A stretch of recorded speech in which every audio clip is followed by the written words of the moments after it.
Hey folks, Michael here again with the CCERP podcast. Cypress Creek Ecological Restoration Project. E is for ecology. Ecology studies the things that make up the living things and non-living things that make up an area, how they act and interact. The birds, the insects, the trees, the plants, the animals, the water, the sun, the geography. We are a part of that. We got to apply ecology to ourselves too. And again, today we're going to be talking about that aspect of it, human ecology, how we move. As some trackers like Tom Brown III say, an animal is an instrument played by its environment. So if we stay indoors all the time, our instrument is going to be determined by that, and we're going to be an instrument that doesn't sound good and can't do very much. What we got to do is get outdoors more. If we want to study ecology and know it, it comes from getting outdoors. It's not by reading books, which is just a bunch of words. You got to get out and experience it yourself. That can be a guide, like a map, but you got to get out and take the journey on your own if you're going to actually know and understand. You know, there's got to be some first-hand knowledge to have actual real first-hand experience of actual real knowledge. And if we're going to clean up, if we're going to remove invasive species, if we're going to enjoy, if we're going to get out with family and friends, that means getting out. It means moving in nature. And then if we get out, it can help us get in better shape. Instead of having someone blast out directions sometimes, like run in place, jumping jacks, 10 push-ups, run in place, like get in bear crawl position, blah blah blah. Or when you're running along, you know, everyone runs along a football field. Down, up, run left, run right, down. You know, let nature make the call. Go out and move through the forest.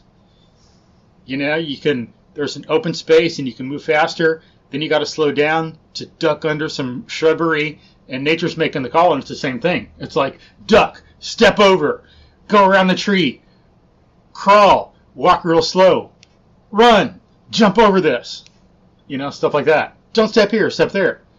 It is calling all the shots in so much more of a way than any person could.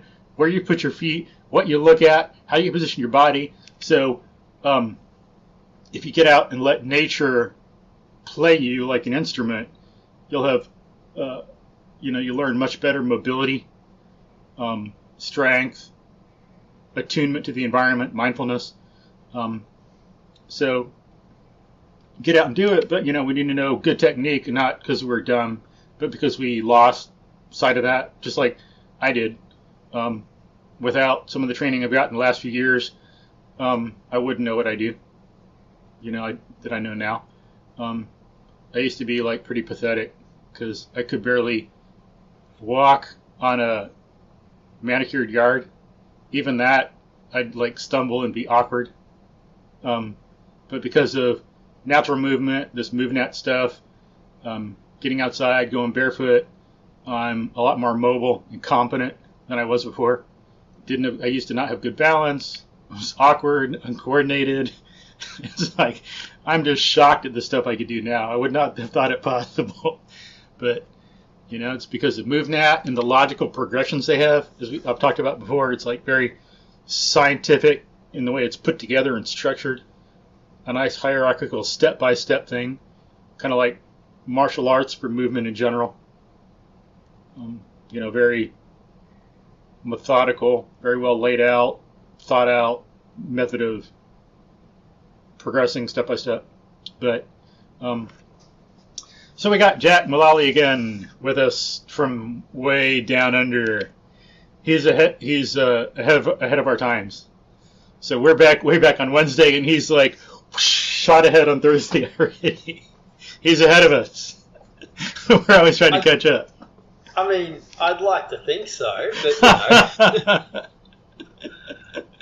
No, in all seriousness, thank you for having me back. I had a really good chat last time, and I imagine we're going to do the same right now. Heck yeah. So, first of all, anything else you want to tell folks about yourself? So folks can listen to the last conversation we had with Jack. And you talked about your background. Anything else you might want to add to that you forgot? Yeah, so I will give a tiny bit of background. The biggest thing I want to talk about right now is your intro as you were going through there. And you said various things. Like, there were literally 4 or 5 things in there where I was like, oh, I want to talk about that. Oh, I want to talk about that. Cool. So I'll segue back to that in a second and just hijack your agenda for the podcast. But in all seriousness, so my name's Jack Mullaly. I am a few different things. I wear a few different hats, but at the same time, they all feel pretty similar to me. So I own a gym in Brisbane, in Australia, called ID Anthro Movement. So if you're down in Australia visiting sometime, you know where to go. Yeah, and I'm going to do something that's really strange here for a business owner, but because I like to give a shout out to another gym as well. So I'm on the south side of Brisbane. Our gym's reasonably new, but one of the gyms that I took a lot of inspiration from when I opened this place was a place called Stage 6 Health and Fitness, who are on the north side of Brisbane. The owners there, Matt and Amelia, are awesome. Matt is actually the Australia Pacific MoveNat team instructor. Okay. Anyway, I just really like, cool. I just really like to also give them a shout out because I feel that we're very much on the same page and whatnot. Anyhow, so what's the name of that gym? Stage 6 Health and Fitness. We'll put it in the show notes. Okay. Yeah, wicked. Thank you. And yeah, so I own this gym, ID Anthro Movement, where I teach people to move better. We deliver health and fitness, but it's through an approach that is very much inspired by MoveNat, very much inspired by moving naturally in the way we're designed to. My background professionally is actually as an environmental engineer, which has exposed me to a bunch of ecology in the past. I'm not an ecologist, but I spent a bunch of time with ecologists and studied a bit of ecology on the side of things. Cool. And I see a lot of similarities, a lot of interconnections between the way ecology thinks about the natural world and the way a practice like MoveNat thinks about the human body. And I think they are both the right way to go. And I happen to have a background as a competitor in a little-known sport called bike trials, where you ride a bike over obstacles like rocks and logs and concrete pipes and stuff. Cool, yeah. So that's plenty of me. Where I want to segue this to briefly is, you mentioned a quote in your intro, which was along the lines of, an animal is an instrument being played by its environment. Mm-hmm. I got that close enough to write. And so that reminded me of something. On my wall, just kind of around the corner from where I'm standing at the gym right now, I have a quote, which I don't know where the quote was initially from, but I heard someone say it in a Tim Ferriss podcast. But it's, music is the space between the notes. So I'll say that again. The quote is that music is the space between the notes. And what it's getting at here is, I mean, you could think of any song that you want, and if you imagine that if you play all the notes in the correct order, but just one after another, just in like dead time, just boom, boom, boom, boom, there's nothing there. There's nothing to it. It's the interaction from one note to the next and how long it takes from that note into the other one, how it blends with it, how it transitions, that makes for music. And I think it's the same for real-world healthy movement. And I think this is one of the things that really sets a natural movement approach apart from the traditional gym industry, is that there's an embedded assumption in traditional health and fitness that if you work each of the components individually, that somehow they will magically come together and make a healthy body. It's like if you play each of the notes in a song absolutely perfectly with no regard for how they follow each other in time. Whereas real movement emphasizes both the fact that the whole body is moving and everything's getting worked and doing its job, but it has the relationship of, how do they actually fit together into real functional movement? Or it'd be like, you're in marching band and, okay, we're going to work on walking separate. One day we're going to walk. One day you're just going to sit there wearing your uniform inside. Another day we're going to practice. Okay, so, or we'll do like 5 minutes of walking. Okay, now go inside and put on your uniform and sit there for 5 minutes. Okay, now play your instrument for 5 minutes. Okay, now read music for 5 minutes. Okay, now follow along the director for 5 minutes. And okay, we're good. Now we can like go to the parade and like play music in a marching band. No, it's not going to sync. Yeah, that's a perfect example. Like, that is exactly what the traditional fitness industry is. It's this like, as long as they do each of the parts in complete and utter isolation of the others, they will somehow come back together. And to some degree, like, so this marching band analogy is a good one. Compared to doing absolutely no practice as that marching band, then doing those isolated bits of practice will make that band better. Mm-hmm. Just not a lot. Mm-hmm. Whereas doing a far more integrated practice, that takes the time to bring things together. Like, yeah, you can practice things on their own at times. That's totally cool, and there's benefits to that. But then having a practice that also integrates it back together is what makes the magic work. And that's when natural movement is totally different to, like, certainly to things like bodybuilding, but even to things like CrossFit, where even though like CrossFit and things have more complex movements, like a clean and jerk or a snatch, like the Olympic weightlifting movements, are really complex. Mm-hmm. But the way you practice in things like CrossFit is still completely removed from their context within how you move in the environment. Mm-hmm. So, and that's where natural movement, a well-designed natural movement practice anyway, is different because it integrates movement together as a whole. Yeah, when you have a good CrossFit place and some coaches that know their stuff, because some are bad, they don't get good technique, they're too much go, go, go. But like one guy in town I know, owner of P3 CrossFit, I'm being stupid right now and forgetting his name. Oh yeah, John McPherson, level 4 coach, one of the only ones in the United States that are not on the actual CrossFit team. He's great. He knows his stuff. But yeah, and it's like, not knocking it. It's just a system is a system, and it has an audience and stuff, and has a purpose. And it's great for what it does, as long as you do it right. But because it's like you can have something focused on kids or focused on firefighters or focused whatever, nothing wrong with that. But you also need to get the bigger picture. And like the natural movement, like so CrossFit does what it does great. You can do that, and it's recommended. It's great, but you got to step back and look at the bigger picture and get this natural movement in, because it's not something that CrossFit gives you, not because it's pathetic or stupid, but just because it's not what it does. Well, I mean, and so the thing here is, like, I get nervous as soon as I start talking about CrossFit in these conversations, because it's so easy in the discourse to bag on CrossFit. Like, you go online and you see tons of people just rubbishing CrossFit. But the reality is that CrossFit has done a huge amount of good for the fitness industry. Yeah. Like, it is just the reality of it that from that point of view, CrossFit is incredible. Mm-hmm.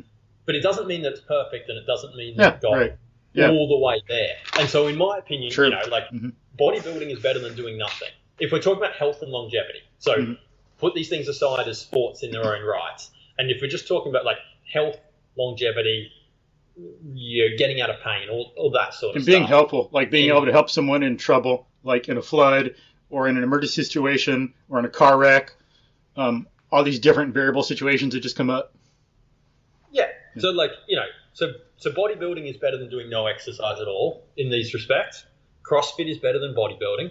And I would contend that a natural movement practice is better than CrossFit. It's just an evolution, and there's a heap to be learned from the stuff that CrossFit does right, because CrossFit does a bunch of stuff right. Mm-hmm. Yeah. But I think the natural movement takes it a logical step further in a number of ways. And all the stuff it focuses on, like, it's from MoveNat that I learned about breathing, and then MoveNat, how to breathe right. And I've talked to numerous folks. It's rare that I ever find anybody who knows proper breathing mechanics. And I'm no PhD studying breathing alone. And there are some who just specialize in breathing and know just everything about it. But even just some important basics, a lot of people don't know. Football, soccer, running, coaches, people who teach martial arts or gymnastics that I've come across. Hey, how do you breathe? Uh, uh, huh? You know, Sure. I used to be that way too, but um, Yeah, no, I know I'm not going to stand here pretending to be a breathing expert. Just, yeah, put my hand up right now and say yeah. that. But yeah, it's like But I take your point. MoveNet covers that and all kinds of things that um, a lot of other systems don't. Or like I've heard that Danny Clark on the MoveNet team, he couldn't deadlift a certain amount. Maybe he couldn't do more than 350 or 400 or something. Um, but at one time, but in building his house, I think it was maybe recently, moving a bunch of rocks. He gets all these 80-pound rocks and he moves them. And I think he did 400-pound deadlift with like not too much trouble. So it was something like he did more effectively and efficiently than he'd been able to do before in a greater weight, if I recall correctly. Yeah, well, so I don't know that particular story, but I can give a personal analogy for me that I think makes the same point there. And it's actually interesting that we're talking about this today because this literally happened to me yesterday. So um, I'll happily put my hand up and say that I am not the strongest guy in my upper body. From years of participating in the sport called bike trials, I am crazy lower body dominant. Kind of similar here. I at one point had a double body weight back squat, Wow. which it was pretty good. Like a double body weight deadlift's good. A double body weight back squat's a lot less common. But not so strong in my upper body. Anyway, recently I've been doing a bunch of rock climbing and tree climbing. Not particularly structured, not particularly as a sport or anything. Not particularly training for it, but going out, doing it a few times a week sort of thing. Came back into the gym yesterday, just randomly decided to try and do a muscle up, which I think movement was a power up, but tried to do a muscle up, which I've never been able to do well. I've been able to do them with a really large gymnastics kit, but it's been very much reliant on generating momentum with that kit. Yesterday, randomly decided to try and do a muscle up on the bar in at the gym here. Popped one out based with way less kit than ever before. And it goes up. But the interesting point about this, the interesting point is not, hey, Jack can suddenly do muscle ups well. That's not the point. The point here that I find interesting about this is that I did not in any way, I can't remember the last time I practiced a muscle up. I'd assume or tried a muscle up. I'd assume it was 3 or 4 months to go at least, probably a lot more than that. And so in sports training, there's a principle called the SAID principle, which stands for specific adaptations to impose demands. And it effectively means that you get better at what you do. So specific adaptations, bodily changes, and an imposed demand is what you do. And so the specific part means you get better at the things you do. So if I do lots of bicep curls, I will get better at doing bicep curls, but I'm not going to get better at bench pressing, just to use some fitness examples. And so what this typically gets interpreted at in the fitness industry is like, okay, well, if I want to be better at deadlifting or doing muscle ups, I have to do all this training that's really, really specific to doing deadlifts and muscle ups, right? So if I want to get a better deadlift, I'm going to do a bunch of deadlift variations, and I'm going to do some glute ham development exercises and some core stuff for my deadlift, like as accessory movements. But when you come to a natural movement approach, which has a huge amount of diversity in what you do, in the same way that rock climbing has a huge amount of diversity in upper body pulling strength compared to doing a bunch of pull-ups in the gym, right? I could come into the gym and I could do 6 different variations of pull-ups, and I would come nowhere near to the diversity of pulling arrangements that I get into when rock climbing. Yeah. And so the interesting thing about a natural movement approach, for which rock climbing is a good analogy in this case, is because you do such a ridiculously broad variety of things, and because all those things are in real movements where the body is moving in unison as a whole, you get stronger in this whole package that then does actually help specific other movements, even if you haven't been training for them specifically. It kind of, it through the sheer variety of what you're doing, it makes the said principle irrelevant. Now, I'm not saying that's necessarily the best way. If you're training to be a specialist in a particular sport, like you need to be the best muscle upper in the world. I'm not saying this is the way to be the best muscle upper in the world. Yeah, or like an Olympic champion, Olympic gold medal champion. Exactly. It's not going to make you the best gymnast on the rings in the world, right? But if you're talking about sustainable health and fitness and being broad, I mean, like pretty darn good at some specific stuff, but having a really broad, wide range of capabilities, then a natural movement-based approach is really, really useful for that and will make you better at a whole bunch of stuff that you're not even practicing.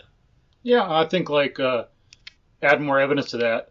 I got to dig into this, but what I've heard, so again, I got to dig in to see like what the reference is, the factual nature of this. Sure. I've heard that American soldiers in the 1800s, whatever, maybe they could, I forget what it was, like a squat or something, lift over their head like 3/4 body weight or their body weight. But I think Native Americans could do like on average 1.5 or 2 times their body weight. It was, I forgot the exercise and what the exact numbers were because this was like 5 or 10 years ago. Probably more like 7 or 10. But I'd have to like try to dig that down to see if that's legit and what the actual numbers are. But I heard of things like that because the Native American lifestyle, having to do all these different movements just to survive, lift heavy things, carry it. Whereas the Americans back then were still doing a lot more than like people nowadays. But the lifestyles, by contrast, Native American versus European. The European had a lot more conveniences. They were labor-saving devices, but they're also, conveniences are great. Technology is great, but we got to be careful that conveniences don't kill. Wipes out your humanity and your potential. Yeah, I don't know the truth or otherwise to that story, but it did remind me of something. So back earlier in this discussion, I mentioned this other gym in Brisbane called Stage 6 Health and Fitness, and I mentioned Matt, who's one of the owners and is the MoveNat Australia Pacific team instructor. So he does the MoveNat certs in Australia. And one of the things whenever I go over and spend time with them and train with them, so Matt's this guy that hopefully I don't get anything wrong, Matt, but to the best of my knowledge, grew up on a farm, farm boy, owns a natural movement gym. But to look at him, like, he's a little taller than me, so he must be pushing towards 6 foot. But he's really quite lean. Like, he's not a bulky guy. And so to look at him, like, if you just looked at him on the street, you'd be like, oh yeah, he's athletic, but he's not some power lifter. You know what I mean? Mm-hmm. And yet, if you get in with him and do anything like one-on-one gameplay, like anything that resembles wrestling, and he does have a martial arts background, but if you get in and wrestle with him, he's got a game that we sometimes play where you get a gymnastics ring. You each hold onto the same gymnastics ring, and you try and wrestle it out of the other person's grip. You do that with Matt, and it's just like there are depths of strengths within this guy that I just do not understand. It's like being hit by a wizard. You're just like, I do not understand. I don't understand how strong you are because you're so much stronger than me that I don't get it. I can't see it. And I don't understand how you're that strong because you're relatively lean and wiry. And yet, but I believe in, and I don't think that's genetics. I think that comes from his background and then the fact that, his background on a farm, growing up in a rural life, and then now owning a MoveNat gym. So what he does all day is he moves naturally while teaching people to move. Random story. Don't know where I was going with that, but hi Matt. Yeah, but it makes sense. Like I've heard someone talk about someone she knew, and some friends, and sometimes some people they work out and their arms get bigger, but I think there's some people, you press into their arm, and part of their strength lies in their muscle density. It gets so dense that they're just rock solid. The muscle developed not so much by increasing in like bulk, radius away from the arm, but just sheer density, Yeah, yeah. I mean, something like that. There's probably discussions to be had here about like hypertrophy and growth of individual muscle fibers versus increasing density of muscle fibers, or all kinds of stuff. I don't know. Yeah, exactly. That would so substantially get out of my depth to start talking there. And I think I also think don't get me wrong. If you're a bodybuilder and like your sport is to be a bodybuilder, then that is clearly absolutely important for you to know it. But if you are interested in health and fitness and functionality, it's an utter irrelevance, because the best way to get there is to move naturally and move lots and move in great variety. And it will make you strong however your body is meant to be, like however your body is genetically programmed. Mm-hmm. And for some people, that means that you will put on more bulk. And for some people, you're not going to, because you happen to be someone who just genetically doesn't put on a lot of bulk. But it will make you stronger, and it will make you fitter, and it will make you more functional. Yeah. So I tend to think discussions about hypertrophy from a health point of view are pretty much irrelevant. Yeah. And in terms of the SAID principle, SAID, with some stuff, you could also look at it as not so much not being relevant, but doing a bunch of different things at one time, kind of like multitasking the SAID, like climbing a tree, because climbing a tree, you're working on like its whole body stuff. You're using your legs to push. You're using your arms to pull. Using your hands to grip. It takes a lot of. It's working on hip mobility at the same time. I'm climbing a tree, and it's not just like walking upstairs, but I've got to lift. I'm balancing on my left foot, and I got to lift my right foot up to all kinds of different heights and at different angles to put it on a branch to be able to step up from there while I'm holding on with my other hands, and then I pull. There's just, so much range of motion and so much variation in movement in that one thing right there. Yeah. Well, So a few minutes ago, I think that I kind of suggested that, my rock climbing experience and its ability to develop my muscle up without me trying a muscle up made an argument against the SAID principle. I'm just saying it's like... but no. But multitasking SAID, Yeah. Yeah, no, this is the point. The other interpretation, which I think is what you're saying, is that no, it's just that in a natural movement practice, you are practicing 100 different things at once. So the SAID principle still applies, but you're getting SAID for 100 things simultaneously. Yeah, but I wouldn't say no. It's wrong. I say you can have this perspective or this perspective. Yeah, sure. Don't isolate. Isolations are, unless it's for like bodybuilding or some things we talked about. In general, do not isolate. No, but you can have these different perspectives on it. Like you don't even need the SAID principle, just do general stuff. Or in this general stuff, you're multitasking the SAID. I think different ways to look at it. Yeah. But yeah, for sure. Yeah. Well, so I reckon I did pretty well there, railroading us down a path that wasn't on the plan for this discussion. So why don't I let you actually run your own podcast here? It's all right. But did you want to talk about? Did you want to say anything about the music thing? You brought up that metaphor. Did you finish developing your thought there? I was cool. I was cool with the metaphor there. That was good. And I don't know if it's like a Yo-Yo Ma quote you're thinking of, the cellist, I think he was. is or was, but he had something like that.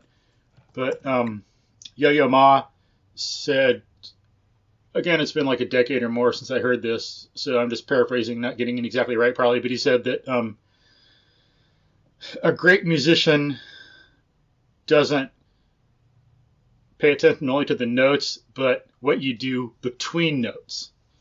That's what makes the difference between a great musician and not great. When you're beginning, you pay attention to the notes. Then you get to a level where you can also pay attention to what you do between the notes. Yeah, okay. That makes sense. So I decided to, put my faith in Google while you were talking. So apparently the quote, which is music is the space between the notes, comes from a French composer called Claude Debussy. I don't know how to say it. Debussy. Who lived from 1862 to 1918. Yeah, I'm sure it's been known for long before that. I was going to say Yo-Yo Ma probably learned it from someone. They heard it from other people. Because people are smart, and you don't have to know quantum mechanics to know something like that about music. You just got to pay attention, be curious. Yeah, it's interesting. I mean, so that Yo-Yo Ma quote or story that you just described, in that he's saying that a great musician pays attention to the space between the notes, because that reminds me, this is the story of my life. You say something, and it reminds me of something completely different. It reminds me of what people say about Marcelo Garcia, who was a multiple-time jiu-jitsu world champion, considered for a long time the best jiu-jitsu player in the world. But apparently, and I have no experience in jiu-jitsu, I'm just relaying something that I've heard here, but apparently his strength was that he was better at transitioning between positions than everyone else. So he'd be in a match with someone, and that other person would be trying to get into a better position than him, and he was just better at moving from one position to the next, to the next, to the next, and he'd just flow, essentially run circles around people, and then eventually there'd be an opening and he'd get in and lock them up and choke them out, or whatever. But he was better at transitioning from one position to another. Yeah, that's the... we can also come to that from the perspective of analyzing situations in consciousness and the OODA loop. The OODA loop developed by John Boyd. No. What is it? Observe, orient, decide, act, and repeat. So I'm going to draw it for you. Folks won't be able to see it. But first, you observe a situation, orient, get the context, grasp what's going on. You observe the details, put it in context, then decide what to do, and then act on it, and then observe the effect, and then orient again, make another decision, act. And he did that looking at fighter pilots and his own flying, and then applied this to warfare in general. Okay. So he found that people who could go through the loop faster were the ones that would win in fights. So that does sound, so in that framework, it does sound like Marcelo Garcia was quicker at going through the loop, potentially mentally, but also in its physical manifestation. Well, yeah, you got to be able to act. That's part of it. Yeah. Yeah. Okay. Intriguing. Yeah.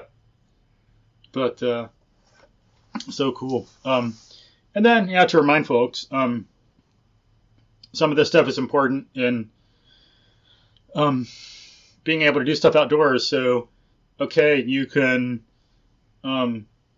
do a deadlift or a squat or something with an even symmetric bar on a perfectly flat floor with nothing around and no obstructions. But what about if you're out bicycling on a mountain bike trail, someone falls, and you need to pick them up to carry them to bring them to a hospital or where an ambulance can get them?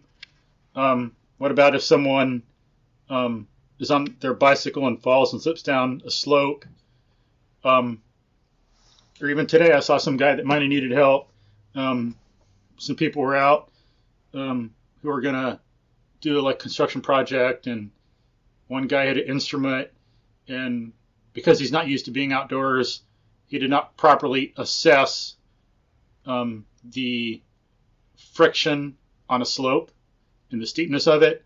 So in trying to walk down it, I didn't see what happened at first, but all I heard was the slipping noise and someone yell something. And then I turned and saw this guy, I think he was face down, slipping down this like big piece of concrete. And then someone came down and helped him get up, and I guess he was okay and he could walk off on his own. But what if something happened and he needed help, broke a leg, hit his head, became unconscious? You're on the side of a concrete slope with someone just slipped down, and then you're on this, like, it goes to this grassy bank, then you got this ditch right there. What are you going to do? Or, like I saw some people on an ambulance recently too, 3 of them, and pretty much all of them were overweight and had very limited mobility. No way would they have been able to efficiently go down and get this guy if they were the ones that came. Overweight, not good joint mobility. You could tell that they had poor movement efficiency, were unaware of how to move well, would not have been able to effectively and efficiently and quickly and smartly navigate the terrain, go to the person, and like move them back up the slope right away. We got to be ready for things like that, because you can't say, well, emergency medical will take care of it, because that's probably like a average slice right there of emergency medical. You got some folks that are in more shape, but these 3 I saw get off this one ambulance, overweight, not good movers. I was going to say, you're talking about I think it's a MoveNat principle, but be fit to be helpful, or be fit to be useful. Yeah. Exactly. So, there's like situations like that, or what if you're out running somewhere alone? Like, how are you going to get back? If you break your leg and no one's out there, can you drag yourself to safety? Or like not so much to safety, because it's like not really dangerous, but drag yourself to where someone can find you? Can you crawl? Yeah. Can you move? Like, can you hop on one leg for a while? It's something we need to consider. Or as I say, if we want to go out, as I said at the beginning, if we want to go out and clean up an area really well, take care of animals, plants, remove invasive species, study the ecology, we got to be able to engage in a broad range of movements. It's a, essential skill, critical, not optional. Yeah, absolutely. So just a reminder there, and kind of concretize things a little bit in context of what's going on in the outdoors and around here. The outdoors is... So we as a species, obviously we evolved to live in an outdoor natural environment. Something that I think about as a gym owner all the time is, how do I give people the variety and the context, like as close to what the outdoors would give as I can, but I'm indoors? Because there is something like, while it's great to be outdoors and moving through the outdoors, the reality is that, at least initially, for most people who want to get fit and are looking for the best way to get fit, saying, you should find a way to go out to a forest and move through the forest, sort of thing, it's a pretty big conceptual leap. And physical too. And gyms are really convenient. If I live in suburbia like I do, it's a lot easier after work when I have a limited amount of time to get into a gym than it is to go out into the bush. But then it becomes imperative that I, as a gym owner, try and give people the experience in the gym that most closely resembles what they would have experienced in nature. Mm-hmm. And for me, if I break that down to its principles, and I think about, this is how I tend to think about this, so I'll be interested to see what you say. When I think about how we as a species would have naturally moved in the past, I think that from a movement point of view, our bodies tend to want three things. They want us to move a fair bit, certainly a lot more than most of us currently do in the modern world. They want us to move well, so whatever movement we're doing to be quality movement. And I think that our bodies want a lot of variety of movement, and subtle variety. Variety of the type where, you're walking, if you compare walking down a footpath to walking in the bush, the footpath, every step is the same, but in the bush, you have to step over a log, around the tree, you step on a rock, and rolls your ankle over just a little bit, but not too much, like that level of variety. And I think that's the one that is most challenging for the gym industry to deliver. Yeah. So I mean, even if you look at something like CrossFit, to use it as an analogy again, CrossFit will help people get more movement into their lives. It'll improve the quantity of movement they're doing.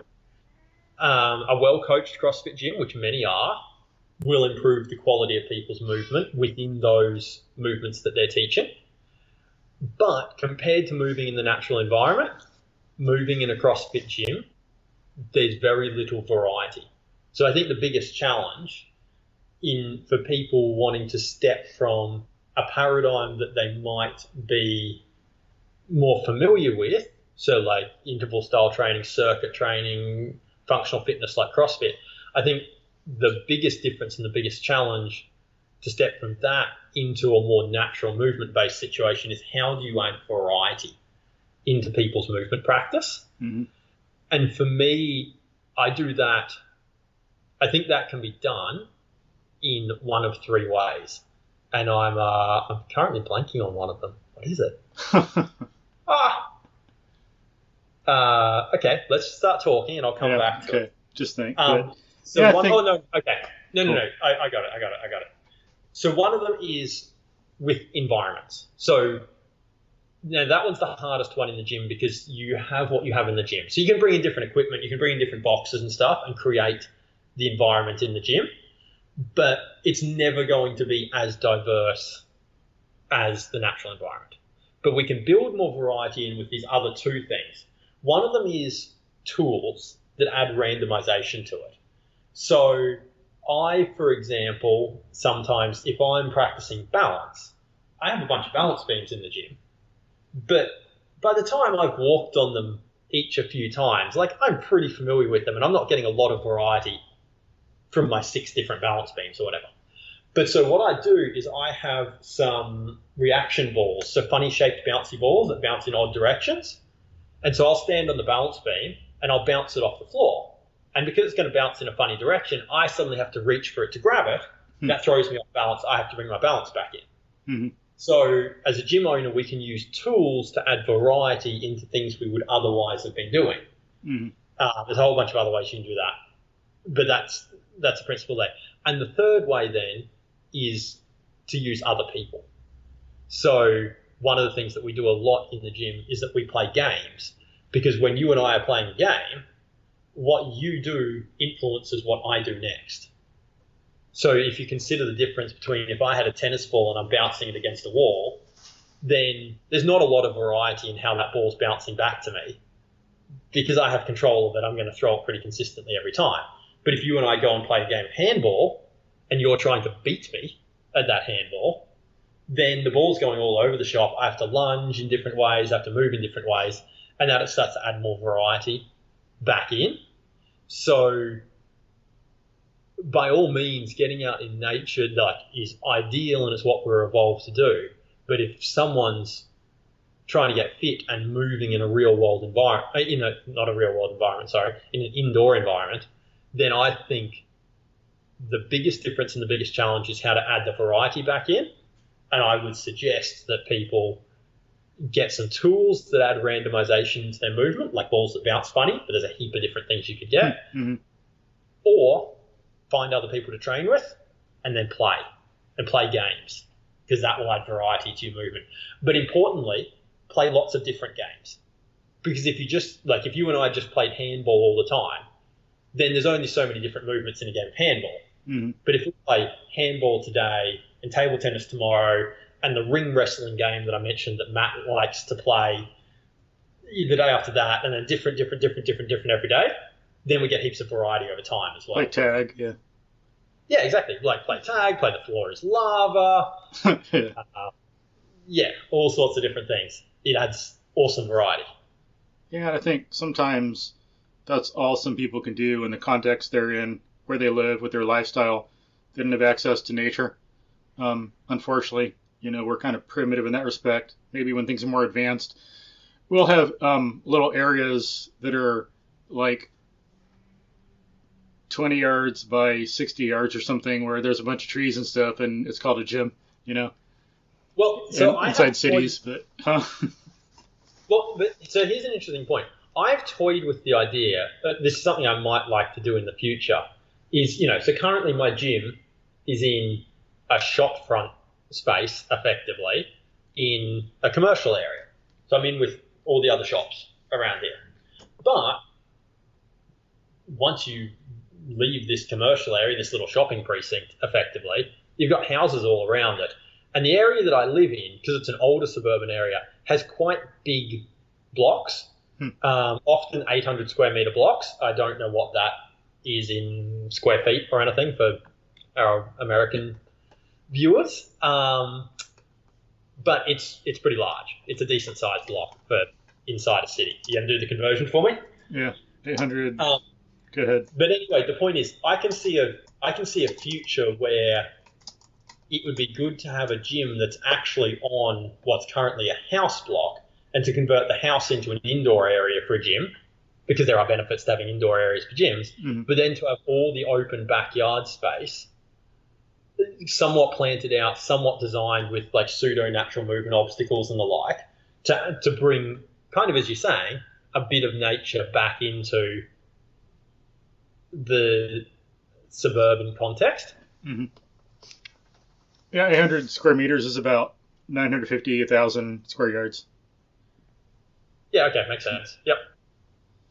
So, that'd be what, like, if a football field is 100 yards by 50 yards, is it? I don't know. Not 100 by 100, 100 by 50 maybe. Then that'd be what, like 5,000 yards, so like a fifth of a football field maybe. Yeah, fifth or sixth of a footy field. Yep, makes sense.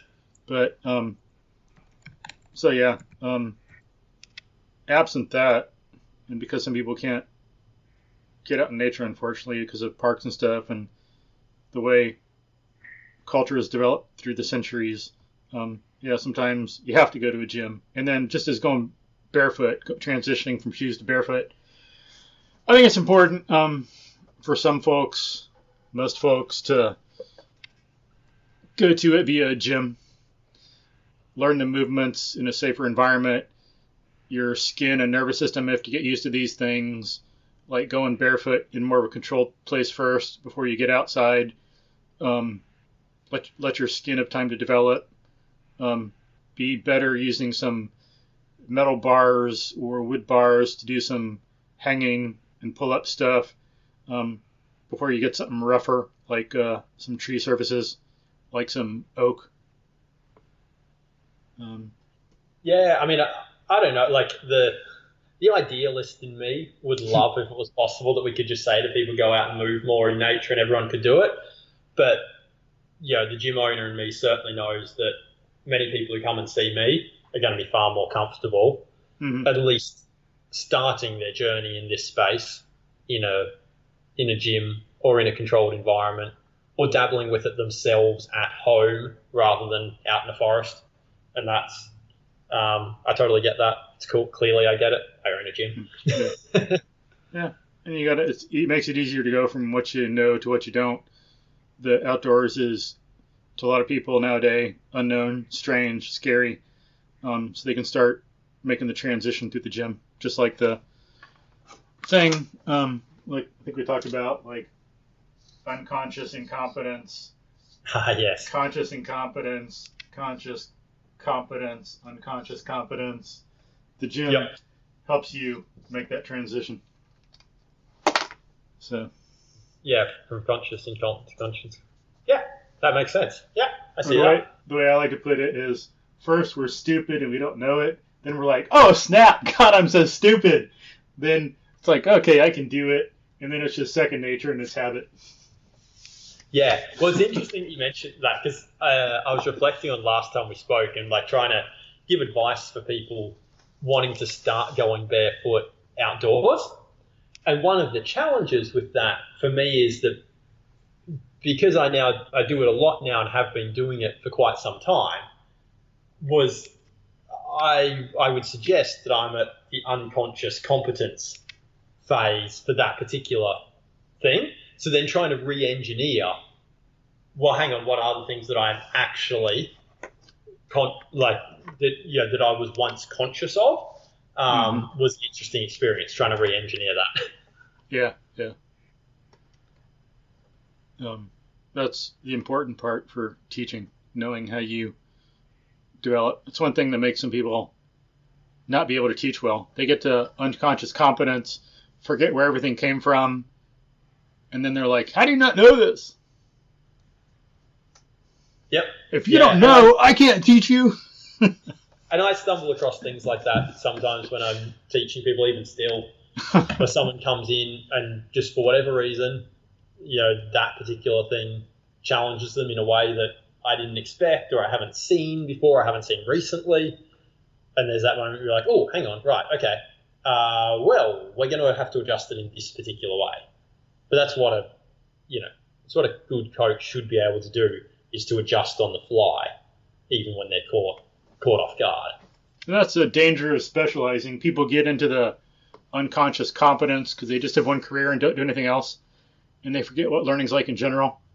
So it's good to take up new things to make sure you're back in that like I'm stupid and I don't know it phase, and it's like, oh my gosh, I'm embarrassed, I'm so stupid. It's like, God, I'm embarrassed looking at myself in the mirror, I'm embarrassed around other people, how pathetic I am at doing this, or thinking through this process, learning this field. I'm so stupid. Of course, I'm just exaggerating. We shouldn't actually say that to ourselves like that. We should be a lot nicer and more sensible and reasonable. But it's fun to put it that way. But yeah, no, I know where you're coming from. So it reminds me of how, like, I think that learning is a skill in its own right. Mm-hmm. So you can, we could pick half a dozen different things that I might want to learn to do. And initially, when you start learning them, every time that you go and learn something new, it's like learning for the first time. It's like, oh, okay, I just learned to throw a ball. I just learned to play the banjo. I just learned to whatever. But after a number of times, it turns out that there are similarities in all learning experiences. There's similarities in what practice should look like. There's similarities in how much you should challenge yourself. There's similarities in what your thought process is going to be like when things get tough. And so on and so forth. So it's certainly the case that, the more different things that we try and learn, the more comfortable in general we become with the concept of learning. Mm-hmm. And that's important to being a human being. Just hadn't thought of it like that before, but we're, thinkers, as Aristotle said, something like, if, like, it's thought that people should be able to defend themselves physically, but even more so, we should be able to defend ourselves mentally or intellectually, because, like, reasoning is the distinctive feature of being human. He said it more eloquently. I don't remember the exact thing, but that's kind of the idea. Yeah. It's like reasoning and thinking is very important to what we do. So to really fully survive and thrive and bring out our human potential and make the most of our lives, we should be engaged in learning. mean, it makes sense to me. I hadn't heard the quote before, but I see where you're coming from. Mm-hmm. Yeah. But that was one thing he had in his book on rhetoric, or else I think it's thought that a lot of the things that we have from Aristotle today are notes that his students took in class. Yeah. Well, and I always get nervous when, trying to quote anything, because there's also so many, not that I'm saying this is the case here, but there's so many just falsely attributed quotes. Yeah, I always look it up. Like, some people say it's a quote from Abraham Lincoln, and you look it up. No. Yeah. I was just trying to think of Lincoln's name, because not being American, I'm joking here, but for your American viewers, I know that Abraham Lincoln is obviously an incredible figure in American history. For the rest of the world, his name doesn't roll off the tongue quite as easily. Yeah. Sorry, I'm just teasing. But in all seriousness, I was just trying to think of his name then to make exactly the same point. It seems like Abraham Lincoln said everything that was ever said. Or Gandhi. Or Einstein. Yeah. There's a quote. There's actually a quote that I've seen recently floating around the movement world, like the natural movement world, which is that the highest form of research is play, and it gets attributed to Einstein. Yeah. He never said it. Yeah. He did say some things that effectively stressed the importance of play, and then those were re-quoted by other people, and those people said that the highest form of research was play. Yeah. But then it's attributed to Einstein, but he never said it. Yeah, makes sense. Yeah. But the quote about Aristotle is correct. I know. I have a degree in philosophy. Yeah. Besides, I'm listening to the rhetoric, and I just read it the other day. And I'll quote it for folks so they can see it for themselves. But, yeah. I certainly didn't mean to imply that that one was true. But yeah, I just want to clarify for folks. Yeah. Yeah, absolutely. But it's a good point you make. That's one thing I always keep in mind whenever I read quotes on Facebook or the internet. It's like, I'll believe it because a lot of times it's just, quote, Abraham Lincoln or whatever. So when I do a quote now, pretty much, sometimes I might be busy or slip, but whenever I do a quote, I always give a reference. Yeah, like, Abraham Lincoln as read in such and such. Or, yeah, right. Or a quote from this book on this page, Yep. Yeah, I'm with you. I like it. Yeah. But so we've gone over a bit about the importance of natural movement, kind of what it is. Have you made some mistakes in moving outdoors? Because one thing I think you were going to say, I was talking about back in the day before I got into moving at, even walking on grass, I'd be awkward and unbalanced. Was that something you were going to say some stuff about or were interested in? Or was that not one of the things? Huh? It's an interesting thing you asking me to try and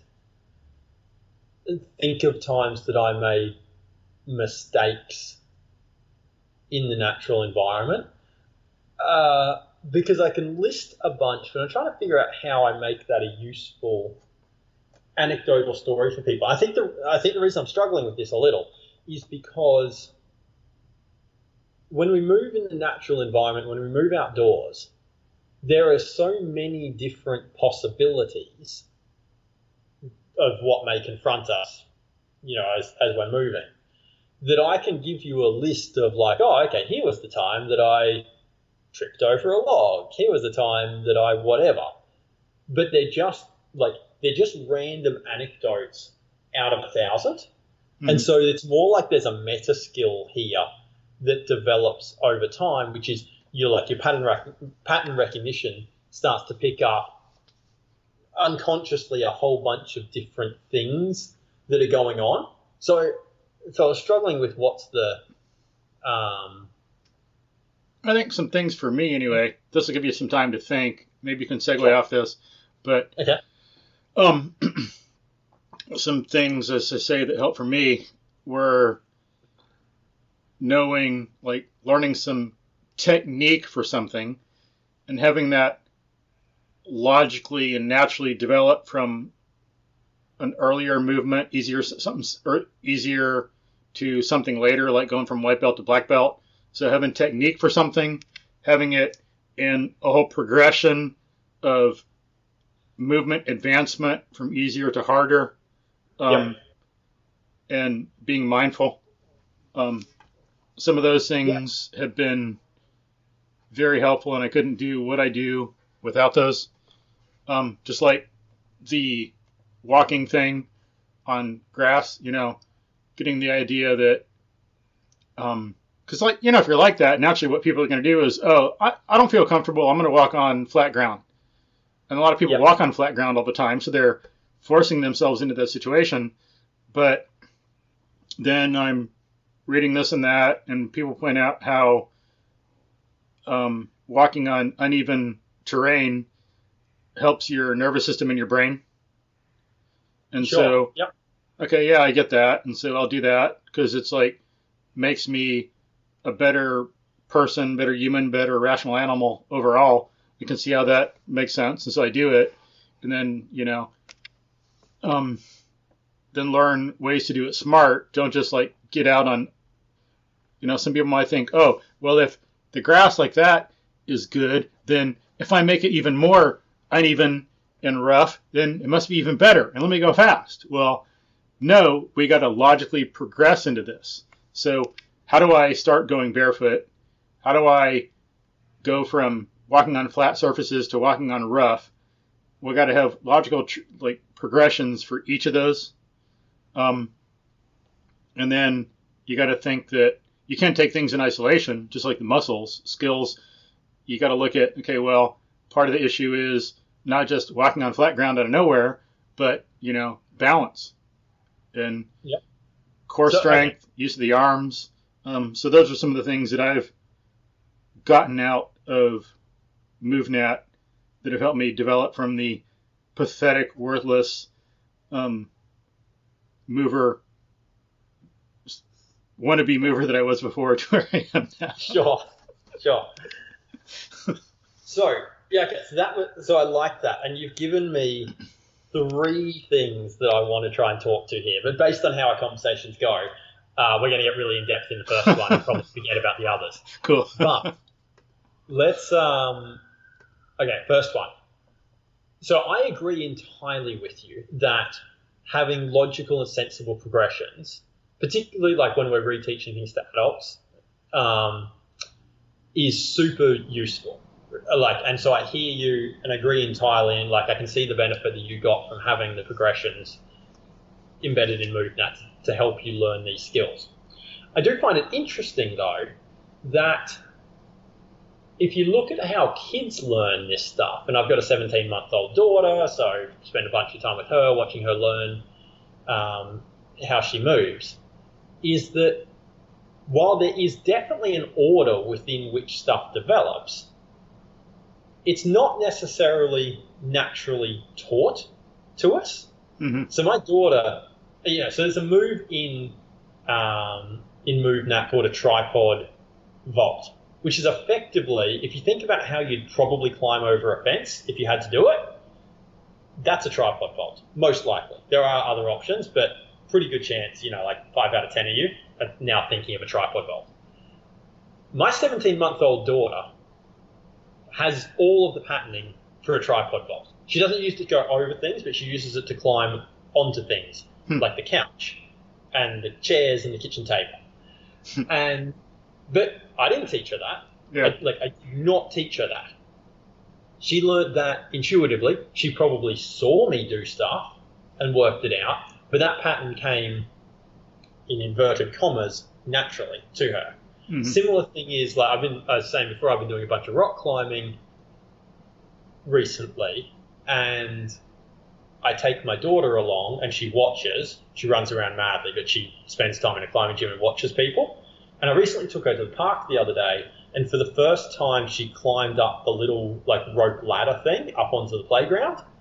And what I found fascinating about that was that when she got partway up and was just getting her hand over the top of it, she had to reach around to try and find a handhold. And as it turns out, there's little holes in the top where she can get a handhold on it, but she couldn't see over as she was doing it. and she tapped her hand around exactly the same way that an experienced rock climber who's blind over the top of a climb will tap their hand around trying to find a hold. And I was like, I did not teach her how to do that, but she's either done it naturally or she's seen people in the climbing gym do it and picked it up. And so I find it, so on the one hand, I think it's like, I totally see the value that you've got from progressions. But on the other hand, I also find it funny that we need to teach progressions when so much of this stuff is learnt or can be learnt through observation. So I have a question for you, which is, before you found MoveNat, when you were like trying to move on your own, or when you were trying to move more, but you hadn't quite found MoveNat, because I gathered there was kind of a before stage and an after stage. Mm-hmm. Were you trying to learn this stuff literally by yourself, or were you moving with like another group of people, or what was your experience? No, I just was going based on some videos I'd seen and just going outdoors, so, and it's based on the context of being a broken mover in the first place. And, seeing people have bad technique, having bad movement role models, like you see people doing the hand-foot crawl, and of course, the arms and legs are going all over the place and the back's bent and stuff like that. And it's like, squatting is squatting, and like, who cares? And deadlift is deadlift, and, being unable to have the mind to, or not having the mind to distinguish good technique from bad and good form from bad, and knowing why it's important, because of the lack of movement role models, the culture, things like that. And that's something, I think, people can to some extent develop natural movement, but it's not entirely natural, because if it was, a lot of Americans and people with the Western influence culture wouldn't be in the situation they are. They'd all be great movers. Except if you take the quote that we opened up with along the lines of, an animal is an instrument played by its environment. But we have free will, and that's the thing that affects us and like makes us, since we're social animals, then we get into some social conformity stuff. And that's something I was going to bring up too. I think that's one reason why your daughter does some stuff, is because it's that one thing. She's kind of being trained by nature, so it's kind of like Montessori stuff. It's like in Montessori, you got these designed learning environments, and it's probably a similar thing. You got this designed learning environment, and your daughter's growing up in that, and like nature kind of directs you to do like things correctly. Well, yeah, I mean, so I wonder about this. So my daughter it's complex, like she walked at 9.5 months, which is pretty early. Like it's not the earliest the child's ever walked, right? But it's pretty early. And I've wondered for a time, like, was that just dumb luck? Like, was that genetics? Was that the fact that because I move so much more than anyone, like than a typical adult in modern society does, did she just see a lot more movement from me as a role model and therefore picked it up? I spent a lot more time, like I used to when she was even a baby, I'd put her on her back on the floor and then I'd do various crawls and stuff literally over the top of her. Like I'd do like lateral chimp and all sorts of different stuff right over her. And, I'm not saying people should do that, but I have the control to do that safely. But so I do wonder, like, how much of her developing a little bit earlier physically than most kids do was luck, or was her observing me in her environment. I don't know. I have no idea. Genetics, the field of epigenetics, just like, as someone said on this one podcast, and I can put the quote in there so folks know I'm not making it up. This is the story of this discussion we're having. As someone said. As Abraham Lincoln said. Yeah, exactly. And Gandhi too. But I forgot the biologist's name, but on this podcast called the Big Biology Podcast, there's even the title of their episode. As this guy said, to stress a point, he said, genes don't do crap. They do nothing without the epigenetics that control them. Yeah, sure. So genes are like a piece of music, and epigenetics is like how they're played.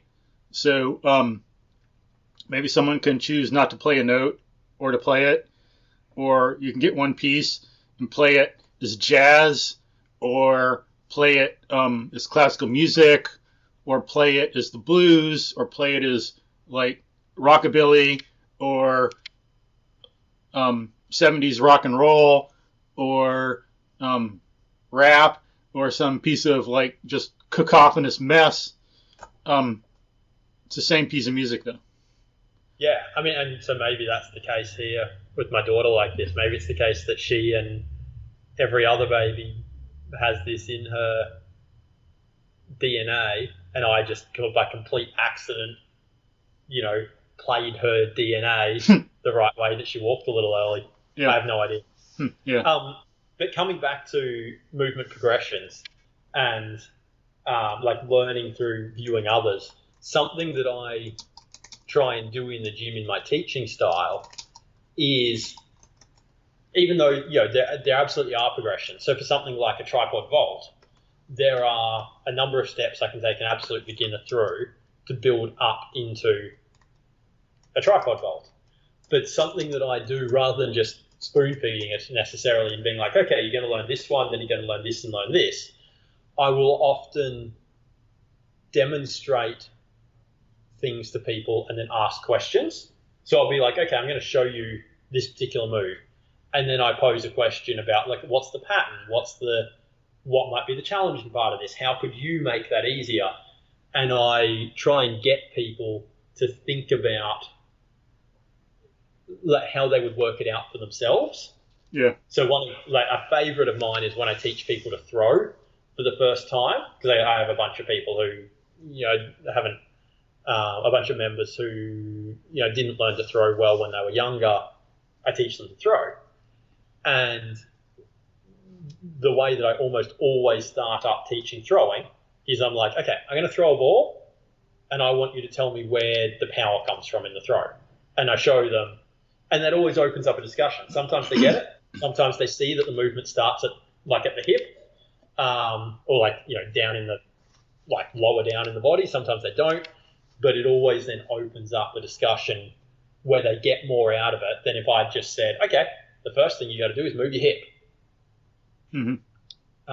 And so I think there's really something in that. Yeah, gets them engaged. Yeah, that's one thing that people can do a little bit on their own. Like, how do I do this? And what's going on in this movement? And how do I make it happen? Yeah, well, it empowers the thought process, exactly the thought process that you just described, because if you get used to that process of looking at someone else do it and then thinking about it and having it go yourself, then suddenly you're not as reliant on me as the coach. So you can, say if you wanted to be better at vaulting, you could go out with a group of parkour kids, let's say, or parkour athletes, and suddenly you're in a better position to learn what they're doing because you're more used to this quite natural process of observing, thinking, and then trying to replicate. Yeah, and thinking what movements you need to know, what fundamentals you need before you do that particular movement. So, okay, let's break it down. Like, if we're going to vault over something that's 4 feet tall, well, then naturally 3 feet tall first, and 2 feet tall. Well, and it's also then a much better. It's a good way then to segue into moving in the natural environment, because that thought, if we take like 3 steps here, which is say me spoon feeding you all the progressions to a movement, versus me having you in the gym but asking you questions so you kind of figure some of it out yourself. And then compared to going out and just hanging out with the parkour crew and watching them, as you progress through those 3 options, you're becoming more and more self-reliant and doing more and more of the assessment of the situation yourself. Yeah. And so then it's a much smaller step if you do want to go out and move in the natural environment where you're assessing it all yourself. It's a much smaller step Whereas if we just try and go straight from I spoon fed you all the movements to there you go out and vault a tree in the bush, that's a pretty big jump still. Yeah, and then part of training someone to be a good natural mover should be training them in the mindfulness, training them to be aware, to break things down, to have that logic of the situation. Yeah, for sure.